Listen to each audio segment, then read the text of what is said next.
Paris Agreement, loss and damage, NDC, the $100 billion target. Decades of climate talks have spawned a host of acronyms and jargon. Here's a quick guide. it is so decided. The Glasgow Pact was reached at the 2021 UN Climate Summit in Glasgow, Scotland.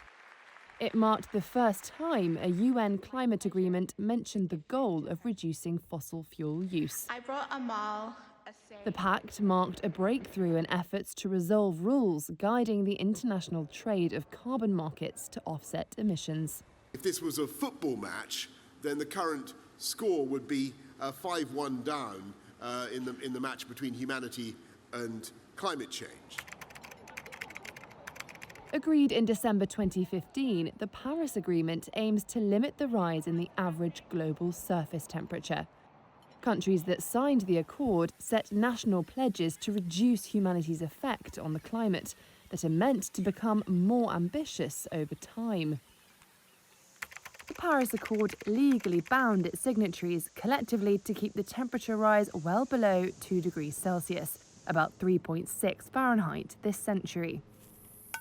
But the countries also promised to pursue efforts to keep the rise below 1.5 degrees C, or 2.7 degrees Fahrenheit.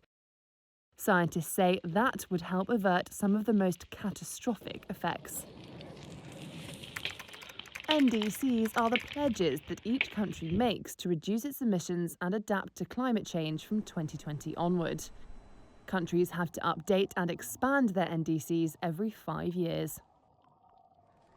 In 2009, richer countries agreed to contribute $100 billion together each year by 2020 to help poorer countries adapt their economies and lessen the impact of climate change.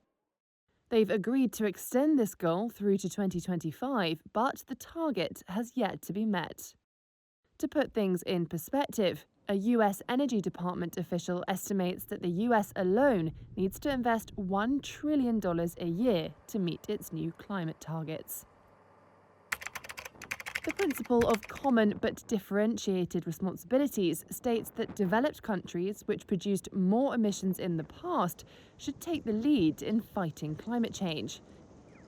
The issue is always one of the most thorny in climate talks.